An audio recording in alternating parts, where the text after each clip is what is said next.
Parabolic softboxes are a scam. Not just meh product, but full-on BS. The idea that their parabolic shape somehow improves light quality? Total nonsense. Lately, it seems like every lighting gear company out there is hopping on this parabolic softbox trend. They will tell you that the parabolic shape makes your light better. Sounds fancy, right? Except when you ask them to explain what better actually means, or how to measure it, things get pretty vague. Parabolic reflectors. These do exist in the professional space and actually work. But here's the kicker: they are not softboxes, they are reflectors, and that distinction matters. Here's how parabolic reflectors work. The light source sits inside the reflector, bouncing light in a very specific way to create unique directional output. This is why high-end studios with strobes use them. But you cannot achieve this with a light source sitting in the back of the softbox. There is only one principal point to these reflectors, where the rays becomes parallel. And let's not forget what makes a softbox, well, a softbox. The whole point is diffusion. Once you slap that diffusion layer on, it becomes the light source, not the COB or LED module underneath. At that point, the dish's job is just to light the diffusion layer as evenly as possible. If the light's not uniform, no problem, just add another diffusion layer inside of the dish to smooth things out. That's standard approach in most softboxes. But the point is that whether your dish is parabolic or not doesn't matter. Two softboxes of the same size with the same diffusion layer will give you exact same light quality, because the scene is illuminated by the diffusion layer emitting light, not the direct rays from the reflector. The results will be exactly the same. So, why even bother with a parabolic softbox? All it does is make the whole setup heavier, bulkier and more expensive. Plus, if your light source is positioned at the back, there is zero chance the parabolic shape is doing anything magical to the light quality. This isn't rocket science, it's basic geometry. Now here's the ironic part. I've just spent all this time tearing down parabolic softboxes, but we actually have one in our studio. Yep, we do. Why? Because some clients insist on it. They don't just want any softbox, they want a parabolic one, and they want it big. So here it is, a 150 cm parabolic softbox. Hexadecagon 150. So every time you need something like that, it will take a bit of time to set it up properly, because it's just big. And when I say big, I really mean it. It's enough to say that Quadrolight, knowing that this is quite big, managed to create some interesting mechanism for setting it up. It's like an umbrella. Okay, it worked.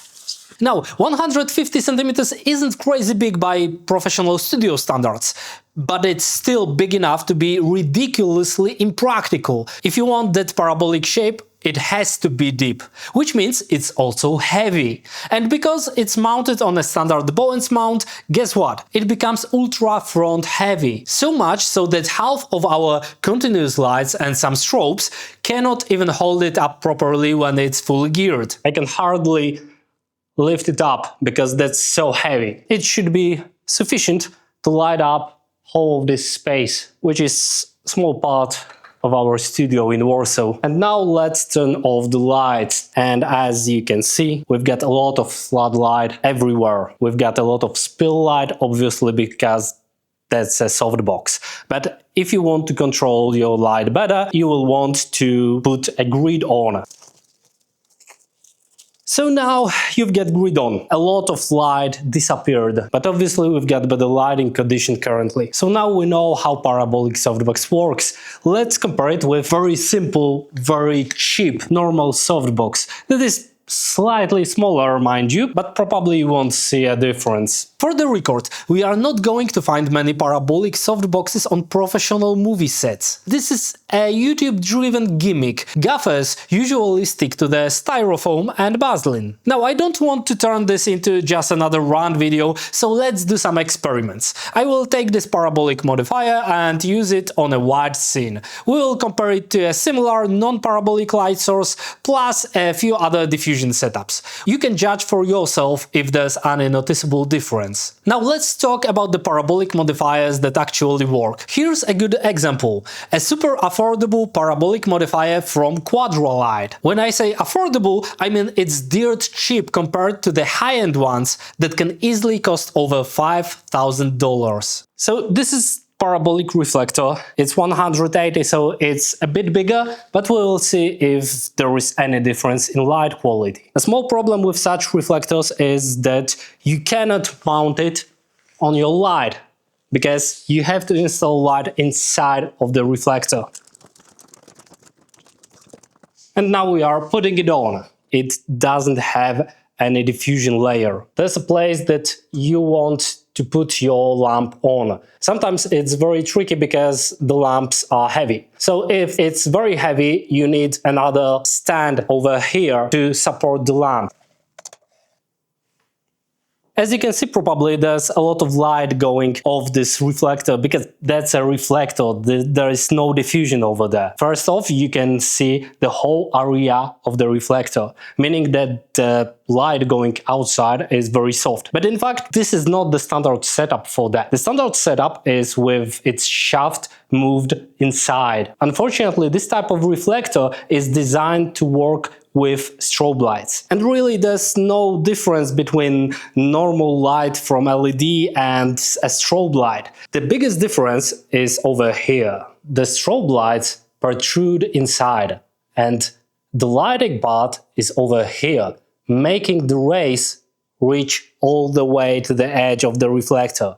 Unfortunately, if we've got an LED will light only a part of the modifier, and if we move the shaft deep inside, it will light only on a small part of the reflector. Because of that, you cannot really use LED light properly with this kind of device. But nevertheless, we'll look at this setup when we've got it all the way up here. We've got much more light in here, and still the properties of the light is pretty soft. Let's put a strobe in here.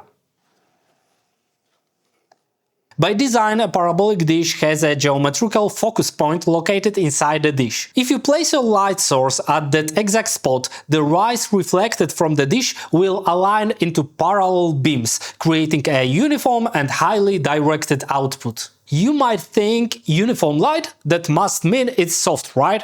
Nope, it's actually the opposite. Collimated rays mean that each tiny part of the object being lit is only illuminated by one specific ray, not by overlapping rays. This creates a hard light source, but one that's incredibly uniform and precise. Think of it like a massive beauty dish, but without the need for grids or diffusion. Achieving this level of directionality with any other modifier would be nearly impossible. You would need an extremely deep grid on a massive softbox, and even then it wouldn't compare. That's the theory. In practice, you need a high-quality parabolic reflector to achieve those perfectly collimated rays. But even with this cheap Quadralight reflector I'm using, you will still notice a clear difference in light characteristics compared to something like a parabolic softbox. But that's not all. Parabolic reflectors have another trick up their sleeve: adjustability. Because the light source is mounted on a moving shaft inside the reflector, you can slide it back and forth along the axis. This lets you focus or defocus the light at a specific point in space in front of the reflector. It's tricky to explain, but if you look at a diagram, it makes perfect sense. From the perspective of someone standing within the light cone, you are not just being lit by a single beam, you are illuminated by a ring of light. With a high quality reflector, this ring will appear crisp and well defined. With a cheaper one like this one I'm using here, the light will be more diffused. But even so, the area lighting you is massive. Now think about this. What other modifier gives you the ability to create a cone of light that gradually decreases in diameter until it hits a specific point in the scene? Most modifiers create cones that only grow larger the further they get from the source. This unique quality is why parabolic reflectors are so highly priced in professional studios. They allow you to produce a beautifully soft light that focuses entirely on the subject, leaving the background almost untouched. The schematics does not show light intensity, so look at these images. These images were taken originally with the same exposure.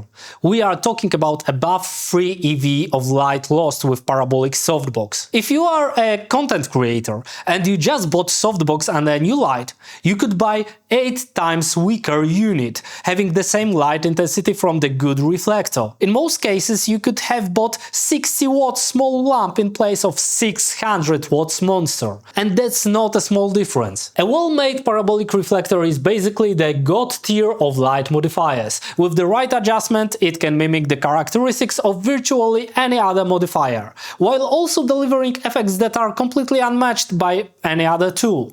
At the same time, you can just slap diffusion and even grid onto parabolic reflector as well if you really need that. And the real bummer is that both the cheap parabolic reflector and the totally useless parabolic softbox were made by the same company, Quadralight. Even though I very much like that company, they've got a lot of good gear, they are not exactly known for producing high-end hardware. But you will see the same trend across more expensive brands too. And honestly, this kind of scammy, misleading marketing really deserves to be called out. If you've seen YouTubers hyping up the latest parabolic softbox, you now have a pretty good idea of the level of expertise you are dealing with. YouTube isn't a source of curated, verified information.